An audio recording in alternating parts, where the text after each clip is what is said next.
हाँ बच्चों, नमस्ते। अब जो हम आगे जो अगला चैप्टर पढ़ेंगे, 6ठी शताब्दी ईसा पूर्व धार्मिक क्रांति, है ना, और जैन तथा बौद्ध धर्म। तो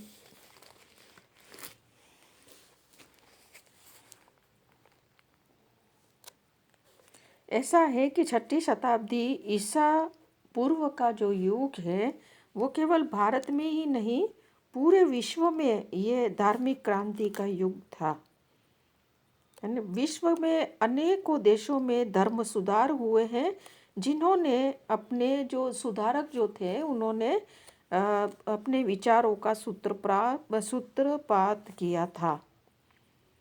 तो जिस समय भगवान महावीर स्वामी और भगवान बुद्ध यहाँ पर पैदा हुए, उन तथा उनके नेतृत्व में भारत में धर्म सुधार या धार्मिक क्रांति हुई थी। ठीक उसी समय चीन में भी दो महान दार्शनिक थे, महान दार्शनिक कन्फ्यूशियस और लॉस से, उसके नेतृत्व में क्रांति हो रही थी। इसी तरह से फारस में भी दार्शनिक जो है जरथुस्ट्र के नेतृत्व में, यूनान में हेराक्लीस तथा पाइथागोरस के नेतृत्व में बौद्धिक, धार्मिक और सामाजिक क्रांतियाँ हुई थी। तो 6ठी शताब्दी ईसा पूर्व में जैन और बौद्ध धर्म जो भारत में हुए थे, पैदा हुए थे, तो ये जब जैन और बौद्ध धर्म आए भारत में, तो किस वजह से आए यहाँ पर, हम उसके बारे में पढ़ेंगे। तो उसकी वजह क्या क्या रही है, तो ये जो उसके कारण जो है वो निम्न जो हम बताएंगे। सबसे पहला जो कारण है धार्मिक कारण। तो धार्मिक कारण में हम पहला बताएंगे वेदवाद। 6ठी शताब्दी ईसा पूर्व में आर्यों के धार्मिक ग्रंथ जो थे, वेद को सर्वाधिक मतलब सर्वाधिक मान्य ग्रंथ माना जाता था, जिसके कारण समाज में सामाजिक और धार्मिक समस्याओं को सुलझाया जाता था। परंतु जब लोगों के इस बौद्धिक स्तर का विकास हुआ, तो वेदों के प्रमाणों की वे उपेक्षा करने लगे। तो वेदों का उस समय जो प्रचलन था, धीरे धीरे जब लोगों को समझ में आया, तो इन्होंने फिर ये उसकी उपेक्षा करने, वे उनकी मतलब ये उपेक्षा करने लगे। दूसरा जो कारण था बहुदेववाद। वैदिक धर्म जो है, हमने देखा है कि वैदिक धर्म में कितने देवी देवता थे। और जैसे कि हम थोड़े बहुत उदाहरण ही ऐसे दे दे, तो शिव जी थे, गणेश थे, कार्तिकेय थे, और जो विष्णु थे, इंद्र थे, बहुत सारे देवी और देवताएं भी, सरस्वती, अदिति, पार्वती, ये सारी देवियाँ भी थी। तो मतलब बहुत सारा देवी देवताओं की पूजा की जाती थी। तो लोग देवताओं को खुश करने के लिए जप, तप, उपासना, व्रत वगैरह करते थे, और कर्म के सिद्धांत की तरफ से वो विमुख हो गए थे। उनके लिए धर्म ही सब कुछ था। पुरुषार्थ, साहस और वो आत्मविश्वास खो बैठे थे। तो ये दूसरा कारण था। तीसरा है यज्ञ एवं कर्मकांड। ऋग्वेद आर्यों में धर्म सरल और ढोंगहीन था। ऋग्वेद काल में तो था बहुत ही सरल, और मतलब जो यज्ञ होते थे वो खुद ही गृहस्वामी करता था, बहुत कम पैसों में हो जाते थे। लेकिन उत्तर वैदिक काल में जो है यज्ञ जो है संपन्न करने के लिए पुरोहितों और ब्राह्मणों की आवश्यकता महसूस की गई। वो लोग लंबे लंबे समय तक यज्ञ करते थे और बहुत खर्चा मांगते थे। तो लोगों के पास इतना पैसा नहीं था, फिर भी वो यज्ञ को संपन्न कराने के लिए ये प्रकार वो लोग वो जो है वो पैसा खर्च करके और करवाते थे। अनेकों तर्पण थी, होम थी, पशु बलि दी जाती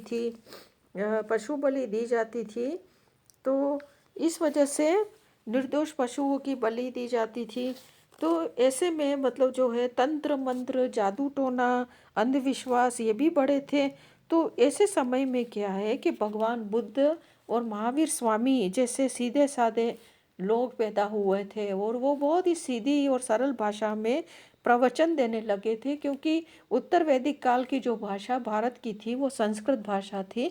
तो ये जो भगवान बुद्ध और महावीर स्वामी सीधी और सरल भाषा में प्रवचन देने लगे थे, तो इससे प्रभावित होकर के लोग उनके अनुयायी बन गए थे। अब जो है हम तीन कारण हमने धार्मिक जो कारण थे वो हमने बताए। अब दूसरा जो कारण है हमारा बी है, वो सामाजिक कारण है। ऋग्वेद काल में सामाजिक व्यवस्था उदार एवं लचीली थी, लोग वर्ण बदल सकते थे, है ना। उत्तर वैदिक काल में धार्मिक जटिलताएं बढ़ गई, और फिर वो मतलब ऐसा हुआ कि समाज में चार जो है चार वर्ण बने, जिसमें ब्राह्मण जो है उनका कार्य केवल पठ पाठन करना था, पढ़ाना था, पढ़ना और पढ़ाना था। पुरोहितों के का सम्मान बढ़ गया था। दूसरा जो वर्ण था वो क्षत्रिय था, वो उसका कार्य केवल देश की रक्षा और युद्ध करना। तीसरा सेना में भर्ती होना। और तीसरा जो वर्ण था वो वेश्यों का था, जिनका मुख्य कार्य व्यापार करना, ब्याज और धन उधार देना। और चौथा जो वर्ण था शूद्र, जो बहुत ही अछूत था, गंदगी और उठाते सफाई करते थे, और समाज की तीनों जातियों की सेवा करना इनका मुख्य कारण था। तो इनका मुख्य उद्देश्य था, सॉरी। तो शूद्रों की तत्कालीन जो हीन भावनाएं थी उनके बारे में सारा उल्लेख जो है बौद्ध ग्रंथ जो है त्रिपिटक में मिलता है। तो ऐसे समय में क्या हुआ कि महात्मा बुद्ध और भगवान महावीर स्वामी का जन्म हुआ, और उन्होंने क्षत्रिय कुल में जन्म लिया और राजघराने में जन्म लिया, दोनों ने। और राजकीय कुल के होते हुए भी उन्होंने सामाजिक भावनाओं का महत्व दिया था, समानताओं का महत्व दिया। और तो ये दूसरा कारण है। तीसरा मतलब यानी सी जो है वो आर्थिक कारण। 6ठी शताब्दी ईसा पूर्व में बौद्ध और जैन धर्म के उदय हो जाने से सब तत्कालीन सामाजिक व्यवस्था में परिवर्तन आया। तो क्या हुआ कि उस समय नगरों का विकास होने लगा।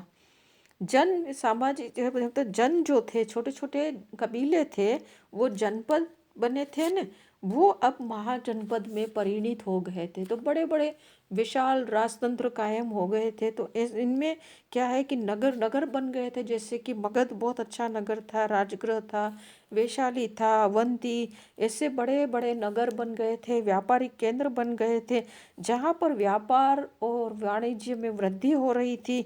और ये जो है वैश्य लोग ही करते थे। तो सामाजिक श्रेष्ठता इनकी बढ़ गई थी। तो और वो लोग क्या है कि ब्राह्मणों के समान अपनों को मानने लगे। कौन? वैश्य, जो व्यापारिक वर्ग था। और ये सब वैश्य लोग जो है वो एक ऐसे धर्म की तलाश में थे जहाँ उन्हें समानता जैसा स्थान मिले।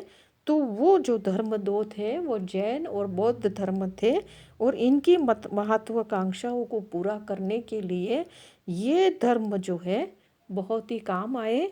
इसलिए जो है ये क्रांति हुई थी आगे।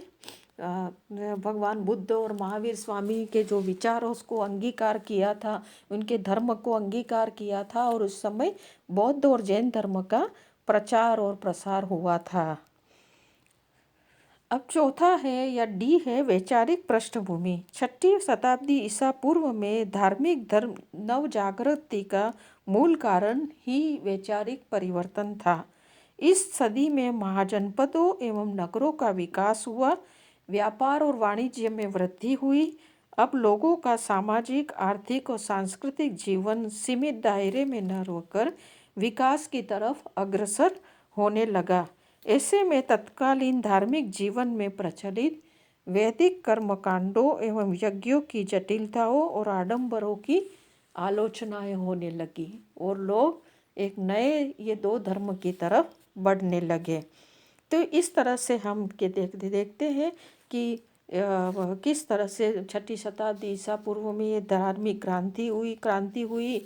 और हम जो देखते हैं कि भगवान महावीर स्वामी के और भगवान बुद्ध के चरणों में लोग चले गए, और इस तरह से एक नए धर्म का उदय हुआ।